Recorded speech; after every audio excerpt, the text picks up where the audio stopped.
महिला हिंसा विरुद्ध अपराधी निस्तार नहीं दल मत जाति धर्म वर्ण निर्विशेष मो पाई महिला विरुद्ध हिंसा करुवा व्यक्तिर केवल गोटे परिचय एवं ताहार गोटे ठिकाना जेल।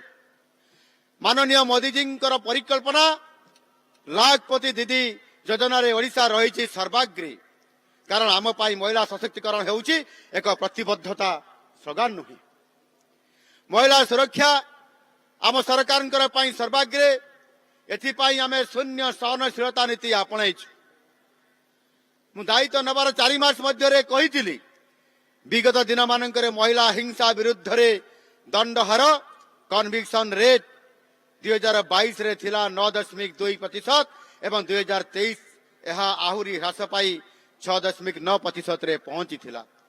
जेतेबेले मु यहा ऊपर चिंता प्रकट करिथिली एवं संपुक्त विभाग को एथिरे वृद्धि करिवा पाई निर्देश देइथिली।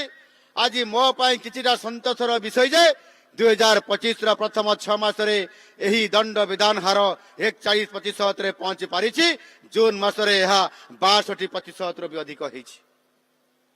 एथिरो गोटे कथा स्पष्ट जे महिला हिंसा विरुद्ध अपराधी निस्तार नहीं दल मत जाति धर्म वर्ण निर्विशेष मो पाई महिला विरुद्ध हिंसा करुवा व्यक्तिर केवल गोटे परिचय एवं ताहार गोटे ठिकाना जेल।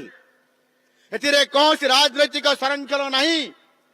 मुझे यही अवसर में राज्यर माँ मान एवं भौणी मान आश्वस्त करने को चाहे आम सरकार आपणकर सुरक्षा सदासर्वदा चेष्टित गोटे जदि किए आपणकर विरुद्ध अपराध घटाइला निश्चित भाव से दंड पाइब।